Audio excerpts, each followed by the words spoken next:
the end of Parshas Acharei Mot, this week there's two Parshas, Acharei Mot, Kedoshim. At the end of Parshas Acharei Mot, we're introduced to all the forbidden relationships. This woman and that woman, all the relationships which are forbidden to a Jewish man and to a Jewish woman. The idea behind all these forbidden relationships are not clearly outlined by the Torah. As many mitzvahs and many commandments and many prohibitions that the Torah teaches us, we don't have the actual reasons behind it. HaKadosh Baruch Hu has his own complex and very deep reasoning for different mitzvahs and different averos, different prohibitions. But we do have a hint, because when the Torah introduces some of these forbidden relationships, for example, when relating to the relationship of a person and his mother, or a sister and a daughter, she is your mother. There seems to be here an emphasis. She is your mother, and therefore you may not have an illicit relationship with her. Daughter, sister. She is your sister. She is your sister. What is this extra emphasis that the Torah is telling us? You may not have a relationship one may not have a relationship with his mother because she's your mother. No, I understand she's my mother. That's what we started the pasuk. That's how we started the commandment. She is your mother. We're not allowed to have a relationship because she is your mother. What is this extra emphasis?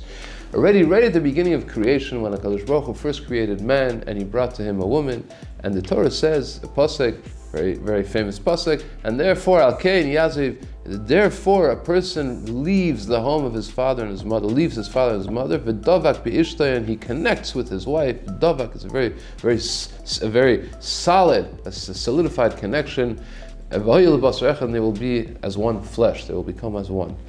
And the Gemara on the deeper level understands this pasuk that it's not just a technical leaving the house and setting up his own house. That's also important. Man has to realize that when he sets up his own home, he has to set up barriers. He has to set up guidelines about protecting his home and the integrity of his home and the sanctity of his home, and he must set it up separately from the home that he grew up with.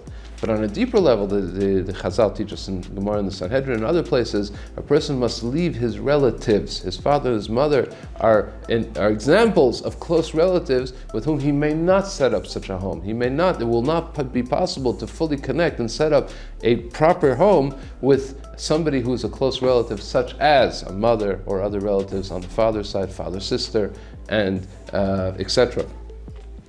Rav Hirsch explains this point in a very, very, very, very lengthy piece that he has on this pasuk in Parshas Acharei Mot, and explains as follows. Obviously, every thinking person understands that the connection which exists between a human being, a man and a woman, is on a completely different level than in the animal world. When a male animal mates or connects with a female animal, it's obviously there's no real connection there. It's just a necessity, a procreation, or such a feeling that may exist between two animals, but obviously never on a deeper level, which may exist between a man and a woman, a human being and a woman.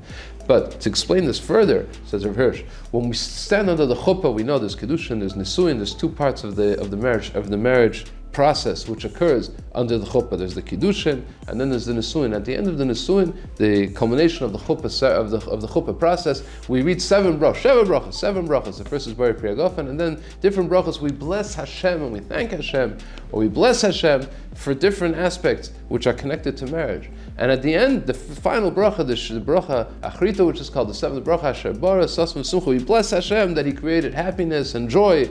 And then in the middle of that long list, Gila, Rina, Disa, V'chedva, Ava, V'achva, V'shalom, V'reis, 4 words which describe a connection between two people. Ava, love, Achva, brotherhood, Shalom, peace, and Reus, friendship, which we bless Hashem because we're describing what we expect from this man and woman, this young couple who are now starting out their lives together. We expect that they should create these deep levels of connection which should exist between them.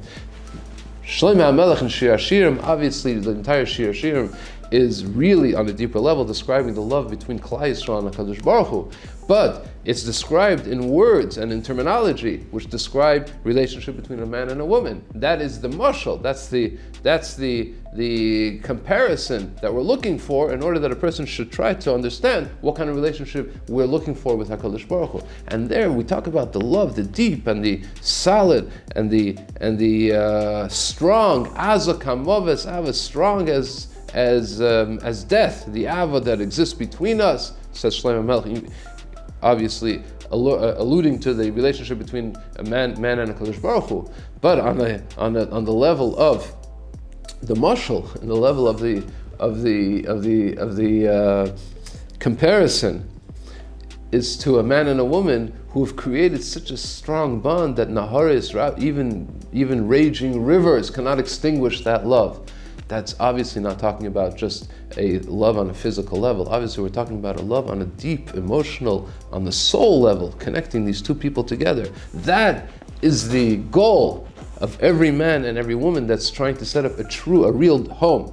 Obviously, a Jewish home, but even on a human level, when two human beings are supposed to, from the very beginning, from Adam Arishon, for all of mankind, this is the goal of a home that's being set up. In order for that to happen, says Rav Hirsch, it's impossible that it should be with a close relative. For two reasons, says Rav Hirsch. First of all, obviously it's impossible even to fathom such a thing because of what's accepted by the Torah, what's accepted even in the world, and what's always been accepted, that with close relatives one cannot set up a family. The reason, says Rav Hirsch, is because between a man and his close relative, mother, sister, daughter, the closest relatives, there exists a familiar bond, a bond which is natural and it's from birth, or it's from the earliest ages. A person has a natural love to his mother, a natural love to his sister, which is obviously not a physical love. It's obviously not a love on a level of spousal love. But if a person would, obviously unfathomable, but if a person would try to create a spousal connection with a person, with a woman who is already a relative, and the connection is a relative, there already exists a love. What can you do with that love? You may add a little bit of a level to that love, but you cannot create your own unique love which should exist between a man and his spouse. And there's not much room to be able to add to that. Secondly, says Rav Hirsch, even more than that, it would have to replace part of that love. There is a natural love which exists between relatives, and trying to create a spousal love with that same person would have to replace part of the love which already exists. Im Chai, says the Torah, this is how Rav Hirsch explains the puzzle. She is your mother. She's not with the woman with whom you can properly create a spousal love, because there's a different type of love there. That's not the love that the Torah wants you to create. The Torah wants you to create, obviously, a physical relationship and be in one house and be in one home, but that's just the beginning. On that, you must create a unique family unit, a family love which exists between this unique person and this unique woman. Obviously, it has to be chosen. The woman has to be chosen properly, and a man must choose his wife very carefully, and a wife must choose his man very carefully. But the goal has to be from the outset that we are creating a platform on which we can create ava, achva, shalom, and reis. And if that's not our goal, then we're not creating a spousal relationship. We're creating something else. Unfortunately, today's world has forgotten completely these ideals and completely lost the sensitivity to what it means for a man to create a home with his wife, create a unique home of Ava v'Yachva v'Shalom v'Reis. And our job as Jews, as we approach the ideas of marriage and of creating a home of kedusha, creating a home where holiness can flourish, and avan, achvan, shalom, reis, and all the different levels of connection can flourish. It has to be from the outset. We have to realize, nachas v'shalom, what the progressive and the liberal world teach us. Well, we have to first try it out. We have to first live together for a few years, and then maybe marriage is an option. We'll see. Obviously, they have no goal to create this connection from the outset. It's a trial. Maybe it'll work, maybe it not.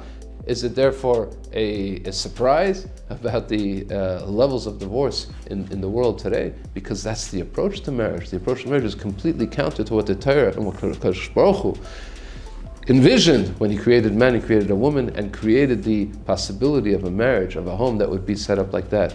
If we continue to safeguard our homes, and we realize that as a man stands under the chuppah with his wife, he's telling her and she's telling him, we are going to create Ava, Achva, Shalom, V'Reis. We're going to do it from the very first day. That's our goal, and we're going to strive to achieve that goal. Then, as we know, as the Chazal teach us, Ish v'isha Shalom b'neim, if we reach the level of Shalom, Ava, Achva, Shalom, V'Reis, we're leading up to that goal. Then HaKadosh Baruch Hu also is found, and it's a home where we can invite the Shekhinah to dwell among the holiness of that Jewish home. Good Shabbos. Please don't forget to subscribe. You'll get the video every week by subscribing. Put a like. Thank you very much. Good Shabbos.